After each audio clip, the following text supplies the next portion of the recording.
Renungan Sabtu 20 September 2025. Peringatan Santo Andreas Kim Taekwondo, Imam dan Paulus Chong Hang Sang, DKK Martir. Allah terus menabur benih kasih-Nya. Bacaan Injil dari Injil Lukas bab 8 ayat 4 sampai 15. Saudara-saudariku terkasih, seorang pemain sulap yang terkenal akan cepat populer namanya dan banyak orang akan mencari kesempatan untuk menonton permainan sulapnya. Harapan pemain sulap ini adalah menarik minat para penontonnya.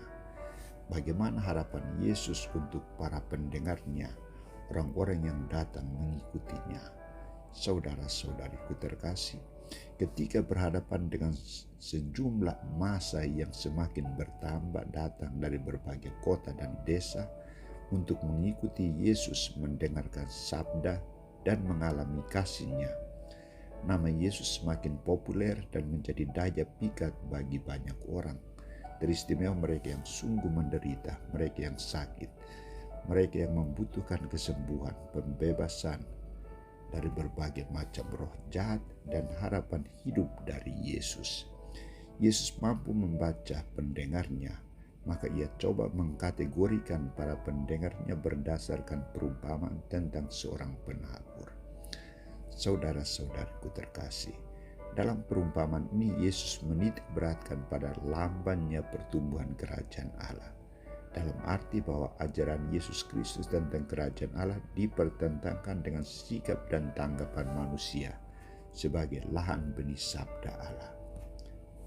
Yesus menyebut 4 tipe manusia dalam menanggapi pewartaan sabdanya, yakni: pertama, tipe orang yang mendengar sabda Allah tetapi tidak mengerti dan datang iblis sehingga merampas firman itu dari hatinya.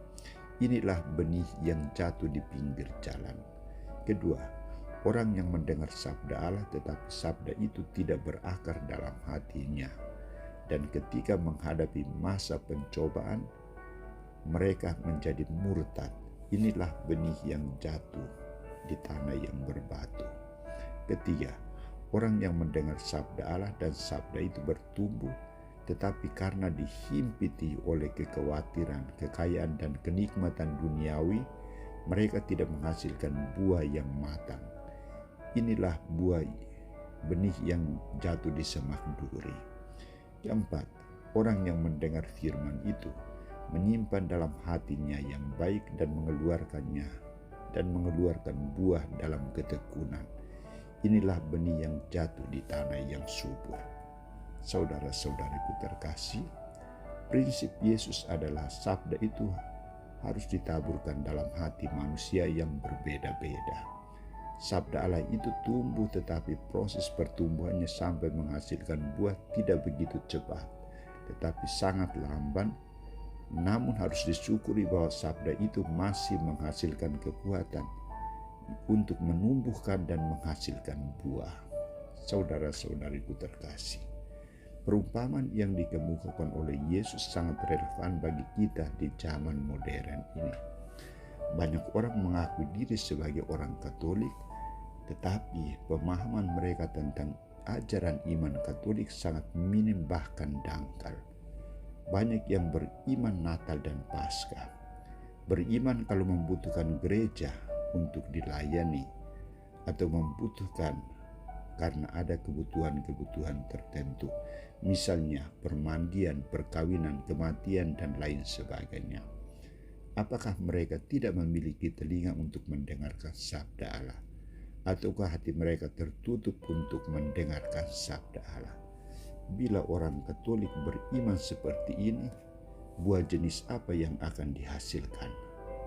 Saudara-saudariku, sabda Tuhan hari ini mengajak kita untuk kembali menyadari panggilan kita menjadi orang Katolik yang baik dan menghasilkan iman yang baik dan mendalam. Maka mari kita perlu membuka diri untuk menerima siraman kasih Tuhan, sehingga iman kita dapat berkembang dan berbuah. Santo Andreas Kim Taekwondo dan Paulus Chong Hang Sang, DKK, doakanlah kami.